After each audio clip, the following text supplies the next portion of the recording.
Hi all, അസ്സലാമു അലൈക്കും. Welcome back to Silnas kitchen. ഇന്നത്തെ റെസിപ്പി നല്ലൊരു വെറൈറ്റി ടേസ്റ്റി ആയിട്ടുള്ള അടിപൊളി ഒരു ഈവനിങ് സ്നാക്സിന്റെ റെസിപ്പിയാണ്. വളരെ എളുപ്പത്തിൽ തയ്യാറാക്കി എടുക്കാൻ പറ്റുന്ന നല്ല ഈസി ആയിട്ടുള്ള ഒരു അടിപൊളി പലഹാരത്തിന്റെ റെസിപ്പിയാണ്. നല്ല ക്രിസ്പി ആയിട്ട് മൊരിഞ്ഞ ഒരു അടിപൊളി പലഹാരമാണ്, എല്ലാവർക്കും ഇഷ്ടമാവും.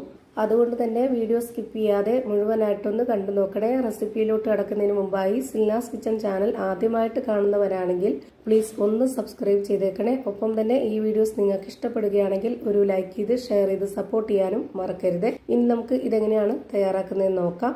അപ്പോൾ നമ്മുടെ ഈ ഒരു പലഹാരം തയ്യാറാക്കുന്നതിന് വേണ്ടിയിട്ട് ഞാനിവിടെ ഒരു പാത്രത്തിലേക്ക് 1.5 സബോള നീളത്തിൽ കട്ട് ചെയ്തെടുത്തിട്ട് ഇട്ട് കൊടുക്കുന്നുണ്ട്.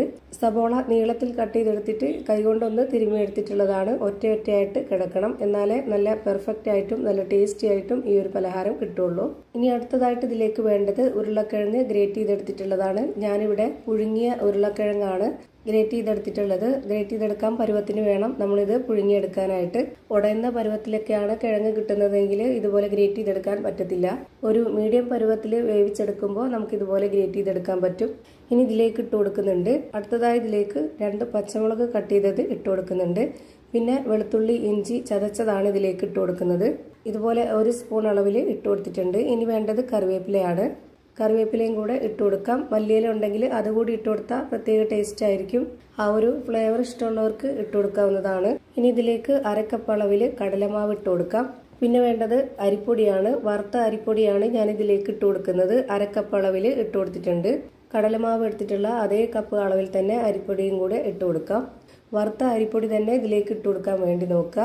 ഈ ഒരു അരിപ്പൊടി കൂടെ ഇതിലേക്ക് ഇട്ട് കൊടുക്കുമ്പോൾ നല്ല ക്രിസ്പി ആയിട്ട് കിട്ടും ഈ പലഹാരം. അതുപോലെ ഈ ഒരു പലഹാരത്തിന്റെ പുറം ഭാഗം ഒന്നുകൂടെ ക്രിസ്പി ആയിട്ട് കിട്ടാനായിട്ട് ഇതുപോലെ വറുത്ത റവ 2 ടേബിൾ സ്പൂൺ അളവിൽ കൂടെ ഇട്ട് കൊടുക്കുന്നുണ്ട്. ഇനി വേണ്ടത് പൊടികളാണ്. ഇതേപോലെ 1 സ്പൂൺ അളവിൽ 1.5 സ്പൂണോളം മുളക് പൊടി ഇട്ട് കൊടുക്കുന്നുണ്ട്. എരിവൊക്കെ ഓരോരുത്തരുടെ ഇഷ്ടത്തിനനുസരിച്ച് കൂട്ടിയും കുറച്ചൊക്കെ ചേർത്ത് കൊടുക്കുക.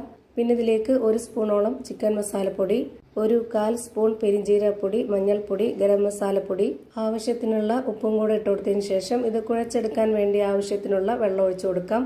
1/4 കപ്പ് അളവിന്റെ പകുതിയാണ് ആദ്യം ഒഴിച്ചു കൊടുത്തിട്ടുള്ളത്. എന്നിട്ടൊന്ന് കുഴച്ച് നോക്കാം. വേണമെന്നുണ്ടെങ്കിൽ പിന്നീട് ഒഴിച്ചു കൊടുത്താൽ മതി. ഒന്നിച്ച് ഒഴിച്ചു കൊടുത്താൽ ചിലപ്പോൾ അതിന്റെ പരുവം തെറ്റിപ്പോവും. ഇപ്പം ഇതുപോലെ മിക്സ് ചെയ്ത് കൊടുക്കുമ്പോൾ വെള്ളം കുറവാണ്, അതുകൊണ്ട് ബാക്കിയുള്ള ആ ഒരു വെള്ളം കൂടെ ഒഴിച്ചു കൊടുക്കുന്നുണ്ട്.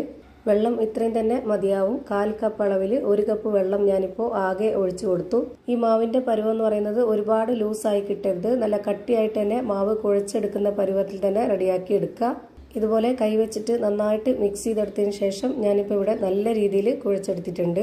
ഇത് കാണുമ്പോൾ തന്നെ നിങ്ങൾക്ക് ഇതിന്റെ കറക്റ്റ് ആയിട്ടുള്ള പരുവം മനസ്സിലായിട്ടുണ്ടാവും. ഇനി നമ്മുടെ കയ്യിൽ കുറച്ച് ഓയിലോ എണ്ണയോ ഒന്ന് സ്പ്രെഡ് ചെയ്തതിന് ശേഷം ഇതിൽ നിന്ന് കുറച്ച് മാവ് എടുത്തിട്ട് കയ്യിൽ വെച്ചിട്ടൊന്ന് ചെറുതായിട്ട് ബോൾസ് ആക്കി എടുക്കാം. ഒരുപാട് വലിപ്പത്തിലല്ലാതെ വളരെ ചെറിയ ചെറിയ ബോൾസ് ആക്കി എടുക്കുകയാണെന്നുണ്ടെങ്കിൽ കാണാൻ നല്ല ഭംഗിയുണ്ടാവും. അതുകൊണ്ട് തന്നെ ഞാനിവിടെ ഈ ഒരു വലിപ്പത്തിലാണ് റെഡിയാക്കി എടുത്തിട്ടുള്ളത്. ഇതുപോലെ തന്നെ എല്ലാം റെഡിയാക്കി ഒരു പാത്രത്തിലേക്ക് മാറ്റുന്നുണ്ട്. ഇതേ വലിപ്പത്തിൽ തന്നെ ചെയ്തെടുക്കണമെന്ന് ഒരു നിർബന്ധവും ഇല്ല. ഓരോരുത്തരുടെ ഇഷ്ടത്തിനനുസരിച്ച് വലിപ്പം കൂട്ടുകയും കുറയ്ക്കുകയൊക്കെ ചെയ്യാവുന്നതാണ്. ഇനി നമുക്കിത് ചൂടായ എണ്ണയിലേക്ക് ഓരോന്നോരോന്നായിട്ട് ഇട്ട് കൊടുത്ത് ഫ്രൈ ചെയ്തെടുക്കാവുന്നതാണ്. എണ്ണ നന്നായിട്ട് ചൂടായിട്ട് വന്നതിന് ശേഷം ഇതിലേക്ക് ഇട്ട് കൊടുത്തിട്ട് ഒരു മീഡിയം ഫ്ലെയിമിലേക്ക് മാറ്റണം. എന്നിട്ട് ഫ്ലെയിം കൂട്ടുകയും കുറയ്ക്കുകയും ചെയ്യാതെ ആ ഒരു ഫ്ലെയിമിൽ തന്നെ ഇട്ട് കൊടുത്തിട്ട് വേണം ഇത് എത്ര എണ്ണമാണോ ഫ്രൈ ചെയ്തെടുക്കുന്നത് അതെല്ലാം ആ ഒരു ഫ്ലെയിമിൽ തന്നെ ഫ്രൈ ചെയ്തെടുക്കുക. ഇതിൻ്റെ അകം കുറച്ചൊന്ന് വേവാനുണ്ട്, അതുകൊണ്ടാണ് മീഡിയം ഫ്ലെയിമിൽ ഇട്ട് കൊടുത്തിട്ട് വേവിച്ചെടുക്കാൻ വേണ്ടി പറയുന്നത്. ഫ്ലെയിം കൂട്ടി വെച്ച് കഴിഞ്ഞാൽ അതിൻ്റെ പുറം ഭാഗം പെട്ടെന്ന് കരിഞ്ഞു പോവുകയും അകമൊന്നും വേവാതിരിക്കുകയും ചെയ്യും. എല്ലാം ഒരുപോലെ വെന്ത് കിട്ടാനായിട്ട് ഈ ഒരു ഫ്ലെയിമിൽ തന്നെ വെച്ച് വേവിച്ചെടുക്കാം. ഇപ്പോൾ ഞാനിതെല്ലാം തിരിച്ചും മറിച്ചൊക്കെ ഇട്ട് കൊടുത്തിട്ട് നല്ല രീതിയിൽ ഫ്രൈ ചെയ്തെടുത്തിട്ടുണ്ട്. ഇതിപ്പോൾ കാണാനും നല്ല ഭംഗിയാണ്, അതുപോലെ തന്നെയാണ് കഴിക്കാനും ഒരു പ്രത്യേക ടേസ്റ്റാണ്. ഇതുപോലെ തന്നെ ഒരു പ്രാവശ്യം കൂടെ ഇട്ട് കൊടുത്തിട്ട് ഫ്രൈ ചെയ്തെടുത്തിട്ടുണ്ട്. അങ്ങനെ ഞാനിതാ എല്ലാം ഒരു പാത്രത്തിലേക്ക് ഇട്ട് കൊടുത്തു. ഇപ്പോൾ നല്ല ക്രിസ്പി ആയിട്ടുള്ള നല്ല മൊരാന്നിരിക്കുന്ന ഒരു അടിപൊളി പലഹാരം റെഡിയായി കിട്ടി. ഇങ്ങനെ ചെയ്തപ്പോൾ കണ്ടില്ലേ, കാണാനും നല്ല ഭംഗിയുണ്ട്, അതുപോലെ തന്നെയാണ് കഴിക്കാനും. ഇതിൻ്റെ അകം എങ്ങനെയാണ് ഇരിക്കുന്നതെന്ന് അറിയാനായിട്ട് ഞാനിവിടെ പൊട്ടിച്ച് കാണിക്കുന്നുണ്ട്. അപ്പോൾ ഇത്രയേ ഉള്ളൂ ഇന്നത്തെ വീഡിയോ ഇഷ്ടമായാൽ ലൈക്ക് ചെയ്യാനും കമൻറ്റ് ചെയ്യാനും ഷെയർ ചെയ്യാനും മറക്കരുത്. അതുപോലെ തന്നെ ഞാനിടുന്ന പുതിയ വീഡിയോസ് നോട്ടിഫിക്കേഷനായിട്ട് കിട്ടുന്നതിന് വേണ്ടി സബ്സ്ക്രൈബ് ചെയ്ത് ബെല്ലൈക്കൺ അമർത്തി അതിൽ ഓൾ എന്ന ഓപ്ഷൻ എനേബിൾ ചെയ്ത് കൊടുക്കാനും മറക്കരുത്. പുതിയൊരു വീഡിയോയുമായി വീണ്ടും വരും.